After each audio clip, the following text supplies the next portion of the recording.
Hello everyone, this is question number 7 of exercise 3.3. Question is, the adjacent figure hope is a parallelogram. ये एक figure दी हुई है HOPE. ये जो फिगर है ये एक पैरेललोग्राम की फिगर दी हुई है. Find the angles measure X Y Z. अब यहाँ पे ये एक्स, ये वाई और ये जेड, ये हमें एंगल्स दिए हुए हैं. इनकी वैल्यू हमें फाइंड आउट करनी है. State the property you use to find them. और जो भी प्रॉपर्टी आप यूज़ करोगे वो आपने ब्रैकेट में शो करनी है.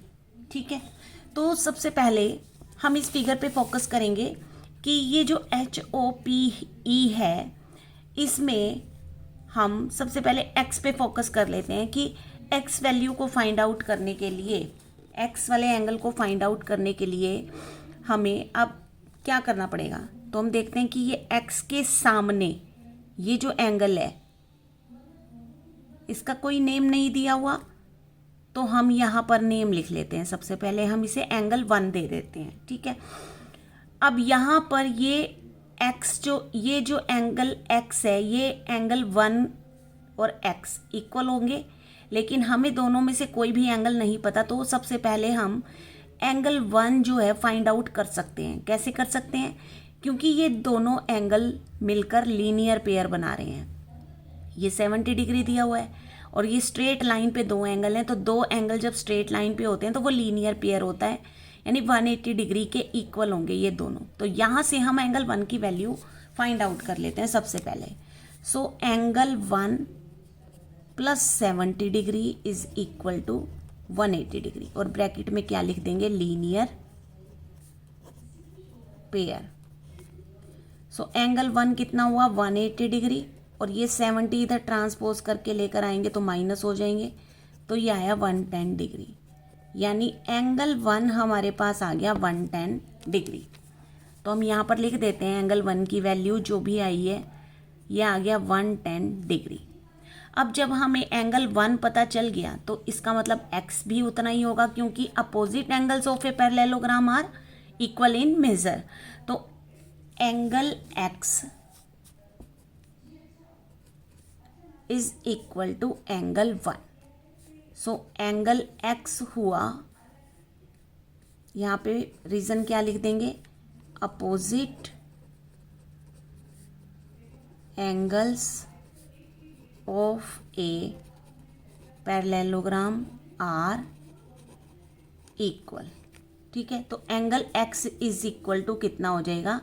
110 डिग्री. ठीक है, तो यहाँ पर भी हम यहाँ पे इसकी मेजरमेंट लिख देते हैं. 110 डिग्री इस एंगल का मेजर है. अब हमें ये दो एंगल्स फाइंड आउट हो गए. अब हम देखते हैं कि यहाँ से हम कौन सा एंगल, अब अगर हम ये देखें, देखो ये जब भी दो लाइन, अगर देखो ये एक प्रॉपर्टी आपने पढ़ी थी कि जब दो लाइन पैरेलल होती हैं और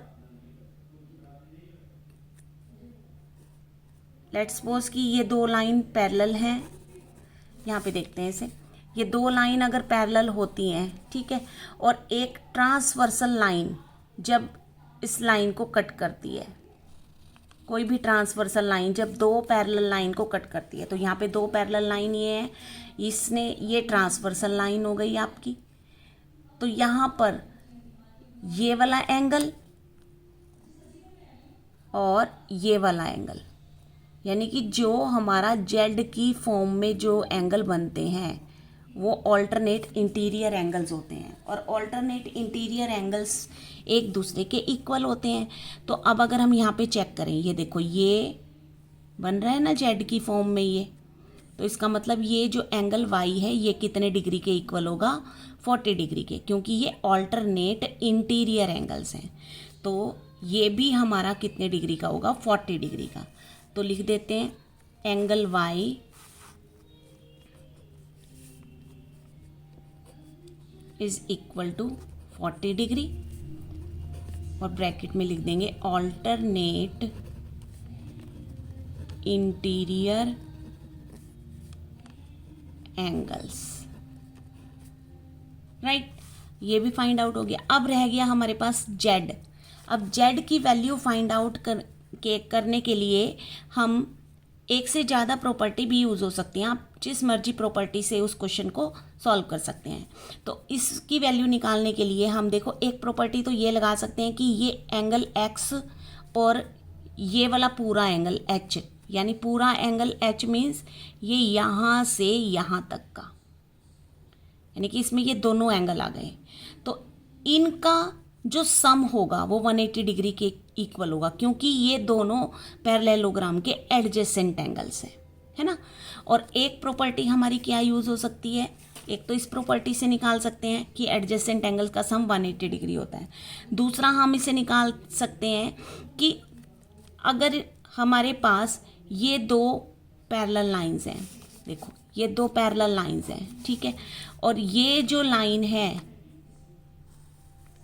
इसे ऐसे कट कर रही है, ट्रांसवर्सल लाइन हो गई है, ये दो पैरेलल लाइन है, ये ट्रांसवर्सल लाइन है। तो इसका ये वाला एंगल हमें दिया हुआ है ना।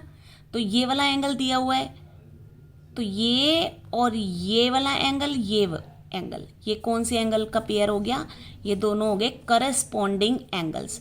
अब करस्पॉन्डिंग एंगल्स कौन से होते हैं, जो सेम ट्रांसवर्सल की सेम साइड पर होते हैं और सेम प्लेस पर होते हैं। देखो ये सेम साइड पर हैं और सेम प्लेस पर हैं, देखो ये लाइन की राइट पे है और ये भी लाइन की राइट साइड पे है ना।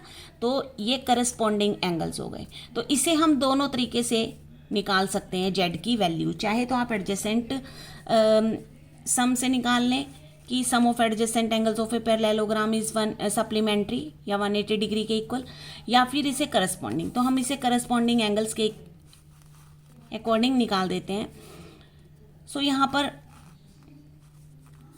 हमारा जो एंगल जेड प्लस 40, यानी कि जेड प्लस 40 डिग्री, ये कितने डिग्री के इक्वल हो गया, 70 डिग्री के, क्योंकि इक्वल है। जो करस्पॉन्डिंग एंगल्स होते हैं वो इक्वल होते हैं। अगर इसकी मेजरमेंट दी हुई है तो ये भी तो इतना ही होगा ना, तो 70 डिग्री। और ब्रैकेट में क्या लिख देंगे हम, करस्पॉन्डिंग एंगल्स। जेड की वैल्यू निकाल लेते हैं कि 70 डिग्री में से प्लस 40 है तो इधर आके क्या हुआ, -40 डिग्री, तो ये आ गया 30 डिग्री। तो इस तरीके से हमारे पास जेड की वैल्यू आ गई 30 डिग्री। तो जेड की वैल्यू हमारे पास कितनी आ जाएगी, 30 डिग्री। तो इस तरीके से हमने इस होप पैरेललोग्राम के सारे एंगल्स जो हैं वो फाइंड आउट कर दिए। ओके, सो इस वीडियो में इतना ही, मिलते हैं फिर नेक्स्ट वीडियो में। Thanks for watching.